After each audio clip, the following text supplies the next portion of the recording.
প্রণাম ঠাকুর। ঠাকুর শ্রী রামকৃষ্ণ সর্বদাই সমাধিস্থ, কেবল রাখালাদি ভক্তদের শিক্ষার জন্য তাহাদের লইয়া ব্যস্ত। কিসে চৈতন্য হয়। তাহার ঘরে পশ্চিমে বারান্দায় সকালবেলায় বসিয়া আছেন। মঙ্গলবার 18 ডিসেম্বর 1883 খ্রিস্টাব্দ।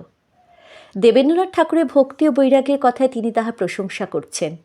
রাখালাদি ছোকরা ভক্তদের দেখিয়ে বলছেন, তিনি ভালো লোক, কিন্তু যারা সংসারে না ঢুকে ছেলেবেলা থেকে সুখ দেবাদির মতো অহর্নিশি ঈশ্বরের চিন্তা করে তারা ধন্য।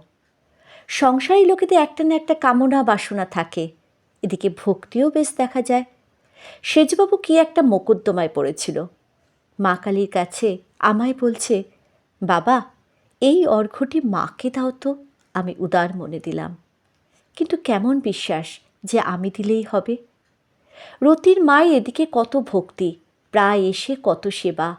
রতির মা বৈষ্ণবী, কিন্তু কিছুদিন পর যাই দেখলে আমি মা কালীর প্রসাদ খাই, অমনি আর এলে না। একঘেয়ে লোককে দেখলে প্রথম প্রথম চেনা যায় না। ঠাকুর ঘরের ভিতর পূর্ব দিকে দরজার নিকট বসে আছেন। শীতকাল, গায়ে মোলস্কিনের র্যাপার। হঠাৎ সূর্য দর্শন ও সমাধিস্থ। অনেকক্ষণ পরে সমাধি ভঙ্গ হল।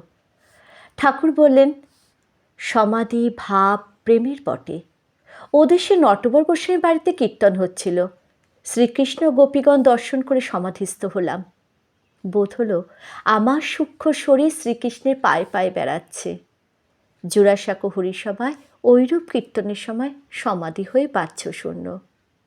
ঠাকুর স্নান করতে গেলেন। স্নানের শেষেও ওই গোপী প্রেমেরই কথা বলছেন। জয় ঠাকুর।